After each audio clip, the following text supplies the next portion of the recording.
Järgmisena Tehnovaade 22, no saab netti või ei. Vaatame, milline näeb välja pihu PlayStation. Mobiiltelefon on internetis. Google on internetis. Meie oleme internetis. Meie oleme internetis, aga Egiptus ei ole. Sellest järgmisena.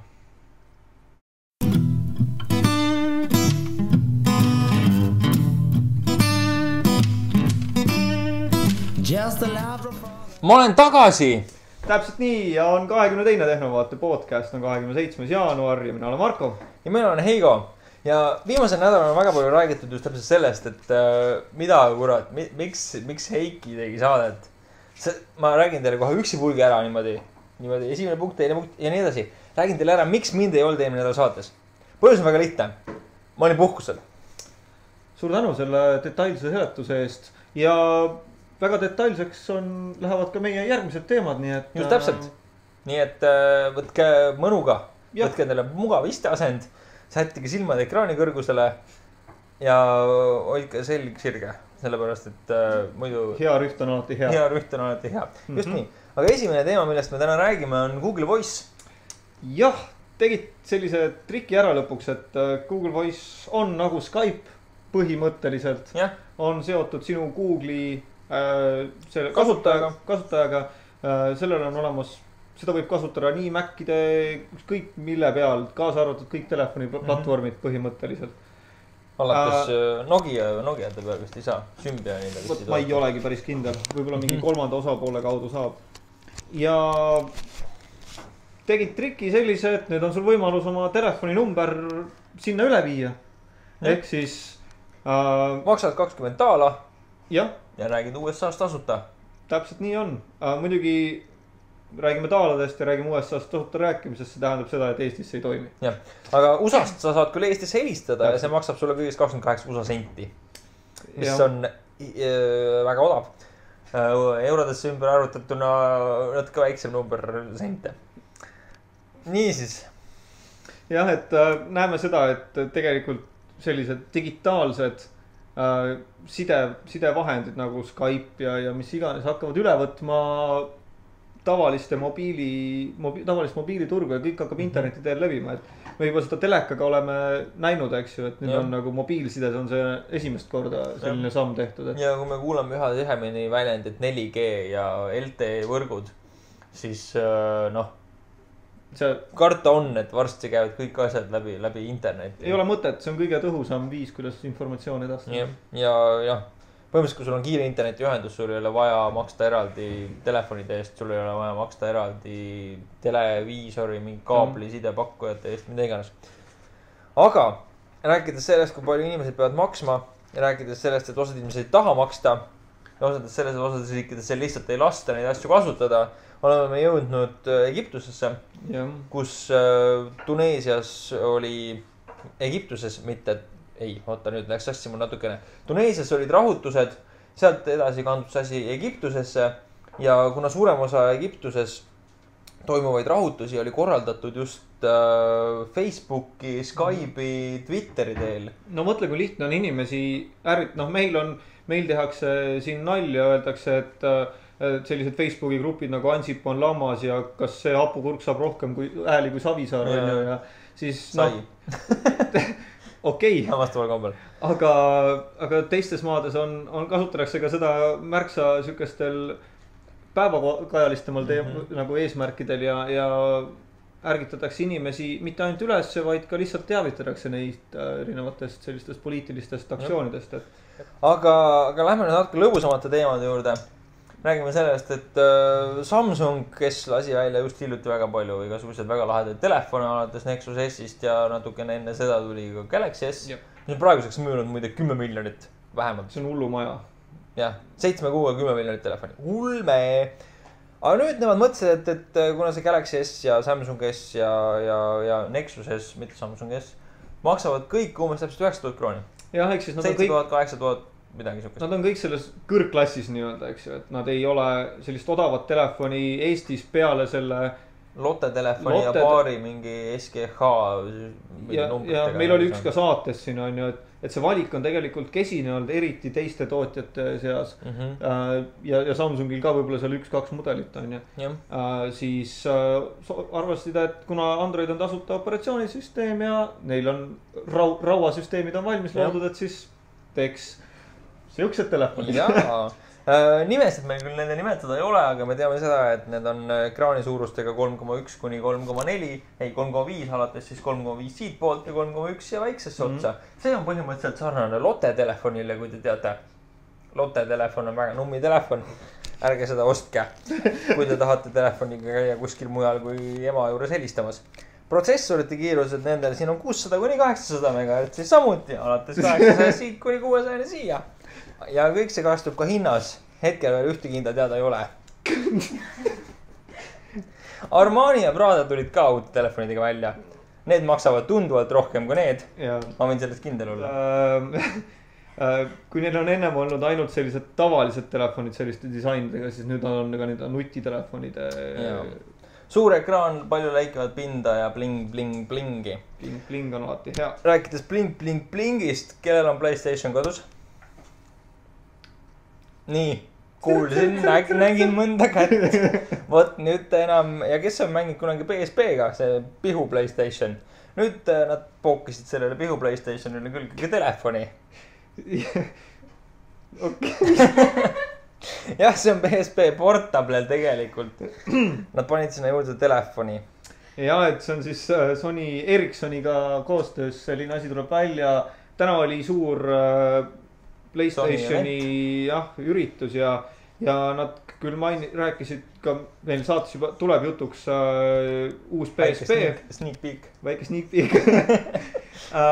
Siis nad mainisid seda, et nad teevad programmid sellised, mis sobivad ka teistele Androidi telefonidele, kus sa saad siis PSP mänge mängida või PlayStationi mänge mängida, siis natuke vähendanud ekraani või nagu resolutsiooniga. Siis nad küll sellest täna ei rääkinud, aga nad tulevad välja ka siis sellise erilise telefoniga ilmselt, sest et Engadget on seda juba katsuda saanud, nii et on päriselt olemas ja päriselt on olemas ka järgmine asi, mis on PSP hetke mingisuguse koodinimega NSG. jah. Et ütleme siis niimoodi, et kes on kunagi näinud PSP-d, siis see oli siuke päris mugav vidin, millega sai isegi internetis käia. See oli küll väga vaevaline ja nii edasi. Sellel nüüd on olemas puututundlik ekraan ja lähme nagu asja tuuma juurde. Seal on 4-tuumaline protsessor ja seal on 4-tuumaline graafikaprotsessor. Selles asjas. Ja tal on puututundlik ekraan, mida te juba kuulsite, aga tal on ka tagapind puututundlik.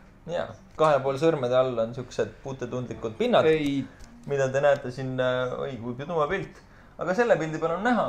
Siin on puututundlik pind. Taga on ka kaamera.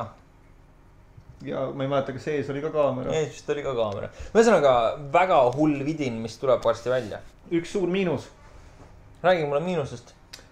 Õigemini 2 tuli nüüd juba pähe. Oi, kui kiiresti need miinused kogunevad. Esimene asi on see, et mänge müüakse pisikeste kaartide peal. Mis ei ole SD-kaardid, vaid on nende oma kaardid. Teine miinus. Saab veel suuremat miinust olema. Jaa, see on saadaval. Ainult Jaapanis. Jaapanis ja jõulutel. Alles. Jah. Sinna läheb aega. Jah. Aga nii kaua, kuni me ootame seda täiesti. Ootame seda asja. Räägime meie sellest, kuidas Google ei ole rahul Androidi turuga. See, mida nad müüvad enda mobiili sisse. Huvitav, miks mina olen sellega rahul? Kas äkki just selle pärast, mille pärast nemad ei ole rahul? Exactly.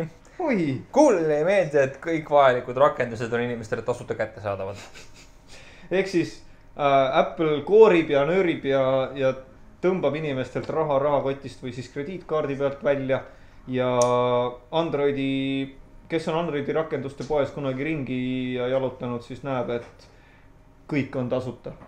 Eestis on see loogiline, sest Eestis ei toimi veel maksimissüsteem, aga see on ainult sellepärast, et Google Payments vist oli see süsteem neil, see ei ole Eestis nii-öelda ametlik ja market on sellega seotud.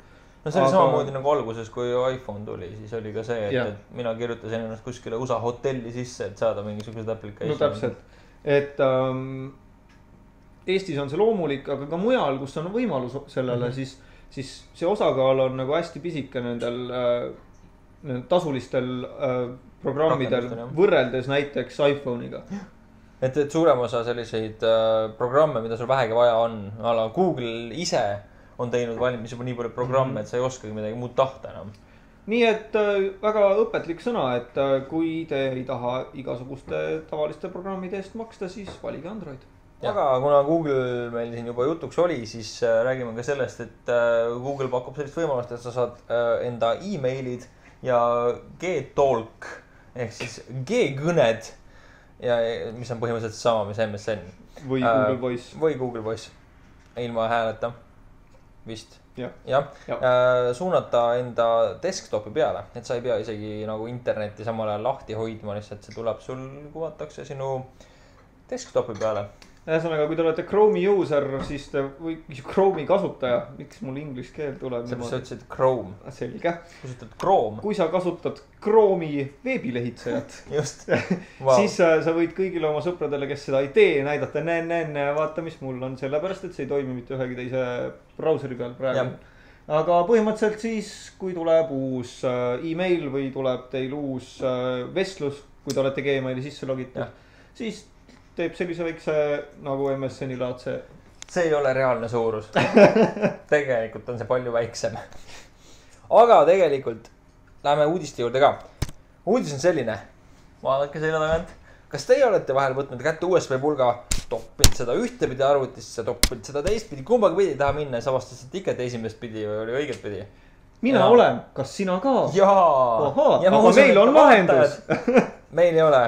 Juanil on lahendus, sest tema tegi sellise kontsepti, kus on USB pulk, võtta nüüd kõik kätte, ma näitan teile kohe niimoodi laivis.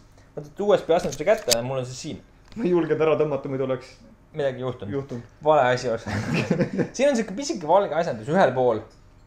Sellel kontseptil on mõlemal pool ja need mõlemad liiguvad. Nii et vastavalt vajadusele sina lükkad selle jublaka siia sisse ja mis pidi ta vajalikult sinna sisse on vaja minna. Heigo järgmise kommentaari nagu enda teada jätab, siis paneb, mis pidi tahad. Põhimõtteliselt nii. Ja lähme edasi. Edasi me läheme selle juurde, et Markol on top tipp. Yes! Üle pika aja, ma olen vist ühe teinud enne. Ja minu top tipp on äärmiselt lihtne asi. Ja... See... On küll. Selle asja nimi oli siis meil Wallpaper Flickr. Just. Ja teeb täpselt seda, ehk siis mida Wallpaper kui taustapilt ja Flickr kui internetis üks teenus, kuhu sa saad oma pilti riputada. Ja ka tegusõna. Ja ka tegusõna. Täpselt nii. Ehk siis selle programmi endale installeerides aadressilt mis see siis oli meil, wallpaper.flickr. midagi ja midagi. Ühesõnaga me paneme selle video alla.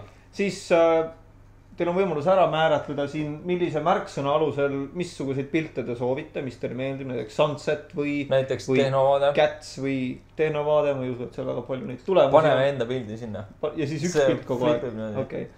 Ja siis kui tihti ta vahetab ja ta interneti levialas olles, siis vahetab teil vastavalt oma soovitud ajavahemiku tagant pilte, taustapilte. Just nii. Nii lihtne ongi, aga äärmiselt kihvt, sest et seepärast, kes sa ikka viitsib passida mingisugust täiesti mõttetut tühja. Mina ei tea, mulle meeldib kogu aeg, kui vahetub taga. Minul meeldib, kui on üks ja võimalikult minimalistlik. Selge. But that's me. Aga põhimõtteliselt nüüd me jõudsime selleni, et nüüd meil tekkis esimene lahkarvamus saates. Aga ühes asjas me oleme ühel nõul. Meid võib leida www.tehnovaade.eu. Ja meile saab kirjutada ja joonistada alati aadressil tehnovaade@gmail.com. Me oleme Facebookis, facebook.com/tehnovaade ja YouTube'is. Jah. Sama nimi. Ja kõik, kes veel ei ole liitunud meie YouTube'i kanaliga, et tehke seda. Jah, selline ilus kollane nupuke subscribe on. Ja siis sinna võib meil on ka Twitter. Ja me oleme Twitteris ja meile Twitter on nüüd Facebookiga ühendatud. me hakkame seda kasutama tihemini, sellepärast, et nüüd on see mugavam kui kunagi varem. Täpselt nii. just. Aga soovime teile head õhtut ja näeme teiega juba järgmine nädal. Ja järgmine nädal ma usun, et on meil väga palju jälle väga palju. Ja olge Facebooki viirustega ette vaatavad. Tšau.